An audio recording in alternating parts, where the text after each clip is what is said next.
I would like to start by congratulating Triple H. Mm-hmm. I want to congratulate him that on his second week he did not mess up. Yeah, but I think the ratings like skyrocketed. I think 2 million views on Friday, and even the Monday after the pay-per-view, that they had the hour free commercial from USA. So that was like a commitment from USA, commitment, and also let's see what you got. Commercial free for 1 hour, and the ratings was, and also how he booked everything for the 3 hours. I was like, boom, boom, boom, and at least now we're seeing a lot of people coming through, push from people that we haven't expected or seen, and your boy is getting his push too, which is good. And he's rebranding too, so which is Ciampa working with the Miz. I don't think it hurts him. It helps him. Did he got the job done with Bobby Lashley? No, I was not expecting that. True. But is something big might be happen with him? Yes. Nah. And I think one of the things we should congratulate Triple H for is not only for the ratings and the great booking, but you so far have brought 2 key players into the match, into the main roster. You brought back Karrion Kross, which was on Friday. Nobody was expecting it. I thought he was going to continue working with MLW. Yeah, nobody's seen that either. Nobody and their mother expected him to be fully headed with his wife back in WWE brand. You know what I'm saying? I was really surprised about that. Another thing too is he brought back Dexter Lumis, and like you said on Monday, gave some key like background drops, giving us like indication of like, hey, like what is going on? Who's doing this? Why is there chaos? Why people are doing this and that? So it was a big surprise seeing Lumis again in the ring, and the idea that having Theory, still having Indy, bringing back Lumis. Gargano's the last one. Ciampa is being rebranded, built again. Yeah. What other better reason why to get Johnny wrestling back at WWE? That would be so freaking And he's held out for every company, because as soon as his contract expired, you had AEW. I think when Johnny Mundo, everybody thought that was like, I think it was Mr. Wrestling or Johnny Wrestling, and everybody thought that was him, but ended up being John Morrison, which is okay. But then everybody thought either Impact, because he did like a video promo, I think, for Alex Shelley, and everybody thought he was part of Impact, but he was, no, I was just doing a cameo. So it's like he's been holding off. I think he had his kid, so I see why he wanted to take some time off and enjoy, of course, family time. But yeah, it was just I think this whole thing, believe it or not, it's will help Theory. Because now, basically, Theory at the moment, everybody's against him, basically. He's like 100%. So, like, now he has no backup. He has no Vince anymore. He has something that, like the ring, like the prize possession. But every time he's tried to cash it in or something, he always fails. But now that maybe he did continue with the way or the family, now he has backup to take care of the Usos or the, like, I think he could maybe cash it in. If he cash it in, Money in the Bank is after WrestleMania. Is after WrestleMania. Yeah. So, he has to cash it in. He got until next. Yeah, he has before the next pay-per-view to cash it in. I feel like it's going to be the long game. Yeah. I believe it's going to be the long game because it's the build-up. It's the storytelling. It's the way of him being able to tell the people, like, yes, I'm down. Yes, I have no one, but yes, I'm going to be, better than ever. And this time I'm going to have family. And if he does get Johnny Gargano and Candice Ray and Indy and Dexter's, dude, anything is possible. Anything is possible for him. I could definitely see if Roman Reigns and The Rock do have that dream match, more reason why you cash it in, because now, like you said, it could be the Uso, it could be Silk, Solo, it could be, Paul Heyman. No one is going to be able to stop him. Because they could even do for Survivor Series, we only got a couple of months to program, but you can even do like the way against the tribal. You know what I'm saying? Like, at least for Survivor, because you have basically Lumis Lumis, But Gargano. Survivor Series is like 3 months away. No, true. I don't think that'll be what 15 shows, 12 shows more. I don't think they'll. Well, it's Triple H hits in the helm, so he could make stories quick. Sure can, So- but is it enough to get the job done? I don't know, and I'd rather see Theory cash in Yeah. the Money in the Bank contract during the WrestleMania, especially Hollywood. Yeah. Especially like him doing the selfie and stuff Yeah. like that. That's Hollywood stuff. True. You know what I'm saying? So I could feel like that could be the path that Triple H wants to do. But if not, you know what I'm saying? You give me Gargano Triple H and you will be the best promo of like 2022. Yeah, like even if it's like less than a year of you doing the creative stuff officially, you will still win Promoter of the Year. Yeah. I don't give a damn what Tony Khan is doing. I know for Mania, you got that. For Mania, you don't need Roman. Like, it's not a necessity to Roman to have the title to go against The Rock. So you can even do like basically who's the, like family, but a few between family. I think them bringing back Karrion Kross, maybe we'll see what happens Friday, and I think next week or the week after is Clash of the Castle.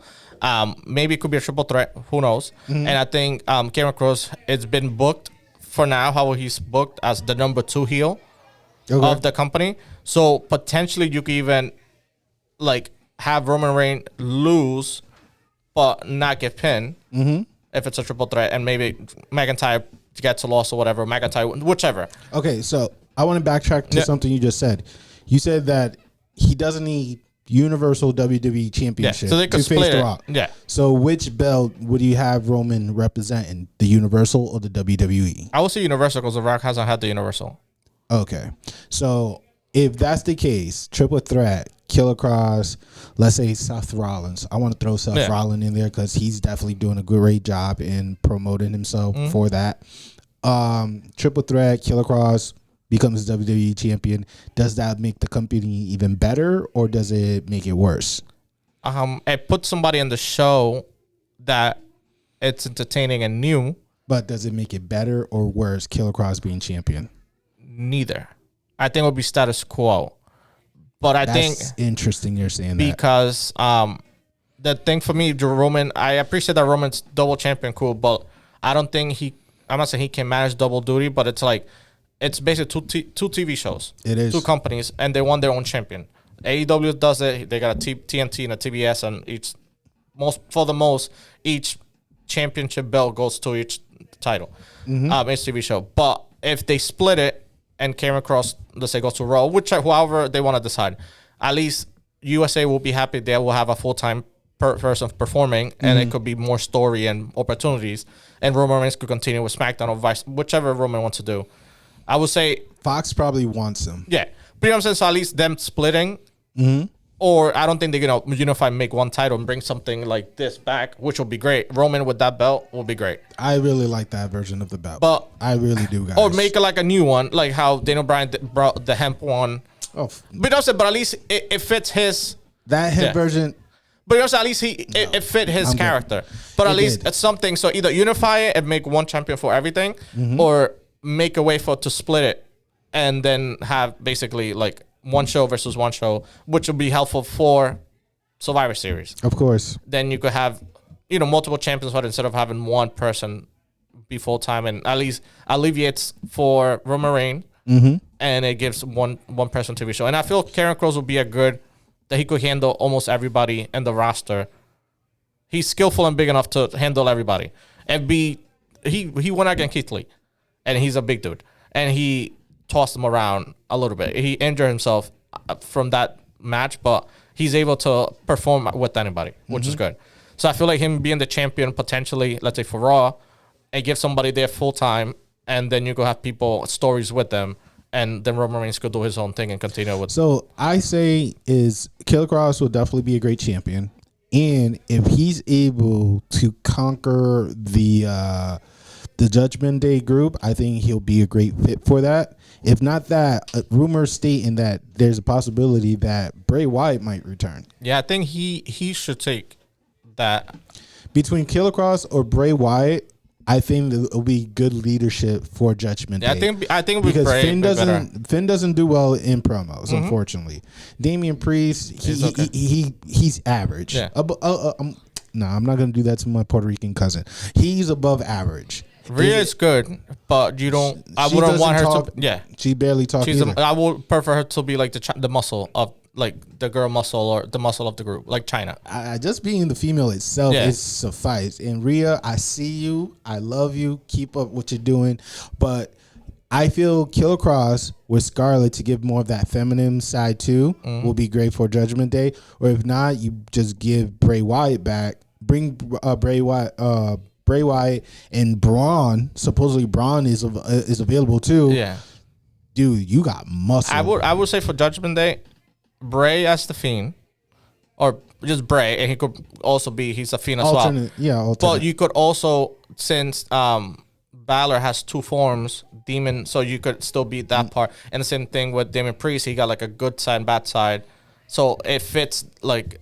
Killer Kross has a good side, bad side too. Yeah, but you know how when he came in by himself, when he was kind of transitioning between like the Bad Bunny era to now, that he was kind of like, I guess, a blade. And he was like, so he has like a second form, and same thing with Rhea Ripley. So I feel like their personas belong together. Braun will be exaggeration for the group. They'll be too strong. I don't think so. I think that's perfectly fine. Because you still have Bobby Lashley, you still have Veer, you still have Jinder, you still have muscle heads in Otis, for all we care, that Braun could work and make him look like garbage. You know what I'm saying? Because like Judgment Day, I feel like it's supposed to be an unstoppable force. That's how I vision it. Working with the Mysterio, it's I think it's running down to its course, and it needs to be refreshing. And nothing is better than being refreshed than going after Bobby Lashley or going after the Street Profit or going after the Usos. Yeah, Street Profit needs to separate.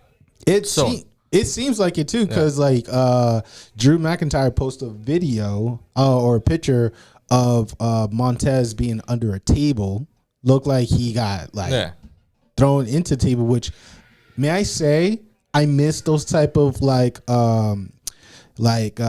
those days when you see a picture, but there's not a lot of people like blasting like all the behind the scene, but it's just more mysterious. Be like, did he did that? Like it was their turn. Is you know what I'm saying? And I feel they use the social media now correctly how they're supposed to be used. And I appreciate that too. Thank you so much for keeping it more mysterious. So it asked me so many questions. Did Dawkins betrayed Montez? Did Montez fell and he got hurt? Did he took the L? Or the Usos or whomever. Exactly. So it's just but then Drew was posing, Dawkins was posing, Montez was hurt. So there's like so many questions that I'm hoping there is a turn. True. Like that's the one group that, besides the New Day, that I've been hoping that they split up and try to go solo. I think we said many times before, Dawkins going solo might hurt him. Yeah, he might get buried. Yeah, true. But I feel like there's people in NXT not could be paired up with them, but they have a similar gimmick or thing that he could be like either a manager or a mentor or something like. For example, like he does have Rick and Carmelo Hayes and him. You know what I'm saying? So they have similar sports, steering the sport, boxing, all that good stuff. So similar gimmicks that like what comes to worst, you still could like put the group together, similar to what what was his name? The one that they used the rapper group, the tag team with Keith Lee, and he had a group Swerve. So that like Hit Row. So it not make something like that, but at least everybody had similar like personas or gimmicks that. So you're saying Hit Row 2.0 might be in the work? Not Hit Row 2.0, but I would say similar to like Street Profit. I mean, AEW have something similar. Like I think they're called the Stable. The Stable with homeboy that used to run with Cody Rhodes. The Factory. Oh, the Factory. Yeah, I thought they were called the Stable. Yeah. But yeah, the Factory. The Factory is full of like jiu-jitsu, boxer, and stuff. So maybe WWE could make their own version of that and make it maybe better, more hip hop-ish, more urban for the community. And they need to be not better with the urban gimmick, but I feel like they got better because it was I think Prime Time, and that was super duper like, not the O'Neal with Daryl. No, that's Prime Time. But the one before that, Crime Time, it used to be Jazz Gaspar and his. So they used to literally wear like what we wore back in like middle school, like baggy clothes, Timbs, and like Iversons, like I feel stuff. like now there's if they use better, they could be more nuanced about it. At least the Street Profit, yes, they're urban and everything, but like they're more, I guess, not marketable, but more marketable than the other, like better, more for. It's not stereotypical. Mm-hmm. Same thing with like New Day. Yes, there's 3 African American wrestlers, but they don't just focus on that. Yes, they're athletic, and each of them have their own personality. So I feel like themselves. Yeah. So I feel like if they create another group, they should just not focus on their race, focus on their attributes, and there's gonna be synergy because they're similar culture, hopefully, or and they have a common ground in order for. But it's like they need to mix a new gimmick like that. Okay. But let's see, Triple H has been good with NXT. He helped Street Profit, and majority of the talent right now are from NXT. Yeah, so Bailey, Io Sky, King Dakota Kai, Bianca Belair, the Street Profit. Who else? I think the shortest list would be like the people that didn't go through NXT. Might be like a shorter list. I would say like the people probably, let's say Sheamus. Drew, no. Sheamus won straight. He won straight. Finn Balor is part of NXT. Yeah. I will say the New Day except Biggie. Right, because Biggie was the second NXT heavyweight champion. Not Kevin Owens. Yeah, it's a short list. Kevin Owens was part of NXT. Yeah. Sami Zayn. Everybody, I will say. Not the Usos. I don't remember the Usos going. Yes, they were. They had the face paint and everything. I thought that was part of the SmackDown gimmick. No, they came from NXT. Yeah. Okay. Basically everybody from NXT. I will say Shinsuke was already NXT. Yeah, no, it's tough. Everybody that's in the main roster, I would say, besides Sheamus, AJ Styles. AJ didn't go through NXT. That's straight. Yeah. I wish I had the roster, but literally, like the Miz did Tough Enough. He didn't go through. Yeah, but that's NXT. But it's still NXT. Yeah. Anything else? Seth Rollins and Veer. Randy Orton didn't go through NXT. No, he the FTW. He's a different. You know, basically FTW. But that's where the Miz came from. No. He did Tough Enough, which was like the pre NXT. Yo, that's no. Like FTW was its own entity. Like if, for example, when Theory came from what's the name of the show? And Evolve. When he came from, let's say if he came from Evolve straight to the main roster, cool. But he still went through NXT. Tough Enough, it's like NXT. FTW was its own show that everybody basically from FTW went through the main roster. Yeah, no, everybody. Randy Orton probably the only one. Yeah. The Miz. Rey Mysterio. Maurice is only a special. Yeah. Natalya. Yeah. Natalia's NXT. I don't. But she went back to help. But no, she went straight roster. Tamina. But only the old heads. That's about it. Wow. Everybody, if you think about it, everybody at least had to go through NXT. Yeah. I think the only one that went straight through from like another. Dominique is one. That one. AJ Styles. Rey Mysterio. AJ Styles literally went from Impact to straight to the main roster. Yeah. There's no way you make them go through all that. But Samoa Joe did. But Samoa Joe was money though. No, but I'm saying like Samoa Joe was the same like level as AJ Styles and Impact. But and he has they to go needed through. someone to like go toe to toe with Finn Balor because Finn Balor was like unstoppable. Yeah, he was untouchable. Shinsuke went through it. Yeah, it's crazy. Shinsuke, Asuka, God damn. Yeah. Everybody from basically in the roster. And we're talking about like 2013, 2014 roster. No, 2012 roster all the way till today. 10 years. Mad of these kids or wrestlers went through NXT. Yeah.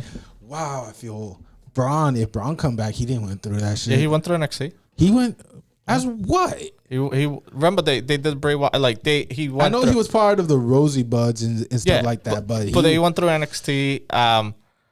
The Viking Raiders NXT. Almost everybody like I was at least Viking. I knew about that. But I was at least 90% of the core and roster where NXT. Yeah. Bobby Lashley. Okay, that's not. But I know he basically left him back. Yeah. Okay.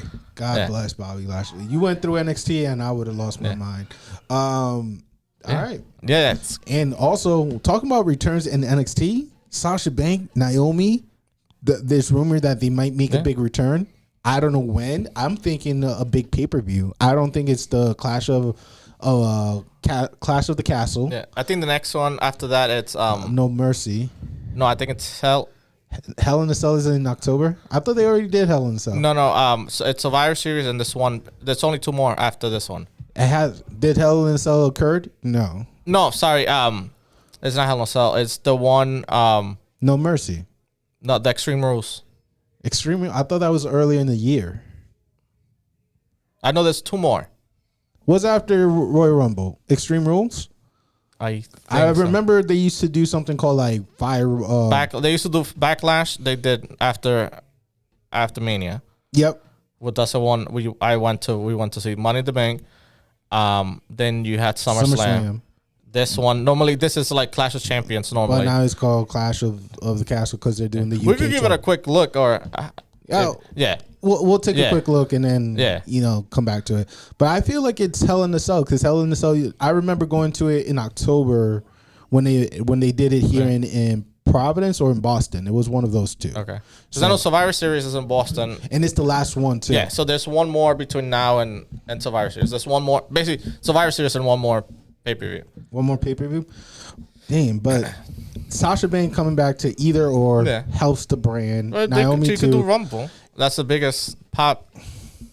You're gonna give her a full 4 months to rest and then bring her in. She's been out for 2 to 3 months already. But they. Okay, so the question is, do they need Sasha Banks right now? No. Do they need Naomi right now? Should they crown a new tag team champion? Women tag team champion for main roster for NXT or the whole brand. Well, this is for. I would give somebody a bye week and have like a bracket for them. Shout out to our man Tyrell. He did some little research for us, and it turns out that Luisito was right. It is the Clash of the Castle, Extreme Rule, then Survivor Series, and then they're going to be on the holiday break. Or I'm not sure if they're going to do. I think they might do day 1. Day 1 is for January. Yeah, normally so Survivor Series, then the Christmas whatever, but January 1st, basically they're bringing back day 1 again. One thing I'm hoping for too, and once again, thank you Tyrell, is that I'm hoping that they do like a double recording, so that way they could have Christmas off, that week off, and they don't have to work for it. You know what I'm saying? Because I think that you got to think about it. Do you know when Christmas falls? If it doesn't fall on a Monday or Friday, they're good. Yeah, I mean, like, hold on. So Thursday. Do you want them to have? I think it lands on a Monday, either Sunday or Monday. Yeah, I'd rather for them to have like that a week off. You know what I'm saying? For them to spend with their family and not have to worry about going to work. I think it's a Sunday. Is it a Sunday? Because I'm like, my lands on a Thursday, and normally my brother has December, and it's the same on the same date. Yeah, it's a Sunday. It's either Sunday or. It's a Sunday. Yeah. So that means if they don't put a pay-per-view, they could have Christmas off. Well, but they will still be on the road for the 26th. That's the thing. I'd rather them not have that. Like, they just don't do any work. Some of them do love doing like live show, which is kudos for them, making money. But other kind of want to spend time with their family. Kevin Owens is a family guy. Yeah. Kofi, family guy. I feel like they do deserve to be like there for their family. Well, that's a good chance for after Christmas time. You could, whoever didn't compete, because let's say Survivor Series in November, whoever didn't compete in Survivor Series, you still have that, not half the roster, but they could like alleviate. They're building up that, or bring people up or whatever. Yeah.